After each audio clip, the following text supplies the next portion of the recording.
I used to go running as a means to an end. A better me. It was all about what I might become in the future. Meeting the targets. Fulfilling the planned routines. Dropping the weight. Looking better. Driven by that focused ambition of being able to record the data at the end of another successful session.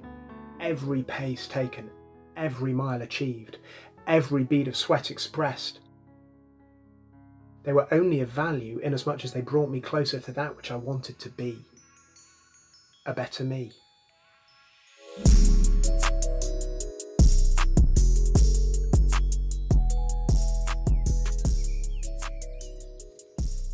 Jesus said that the kingdom of heaven starts as the smallest of seeds.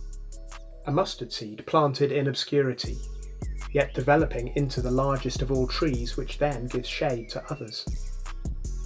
This kingdom of heaven, it's a place of justice, of peace, a place of love and forgiveness.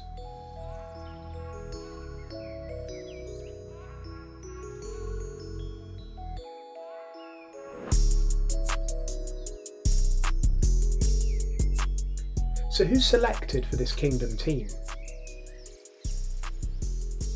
Others look right for team selection. They've clearly got spiritual fitness, but me? And those like me?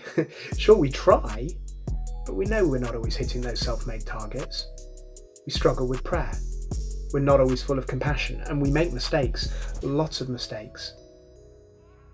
We're not the obvious candidates for selection. But what if we began to really believe the most remarkable heavenly principle? That whilst humans look on the outward appearance, God looks on the heart.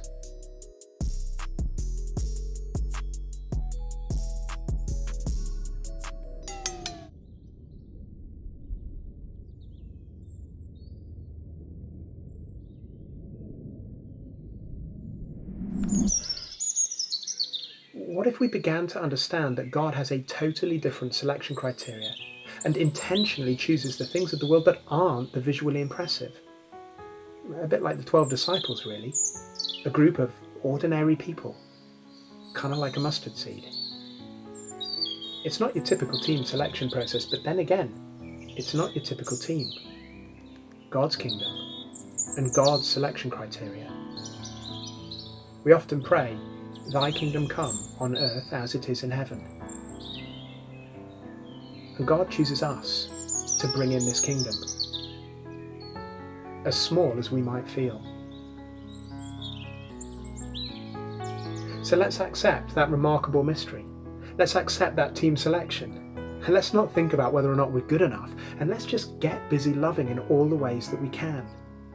Because God takes our small offering, all that we are, right here, right now, and it's God that works the miracle of the mustard seed.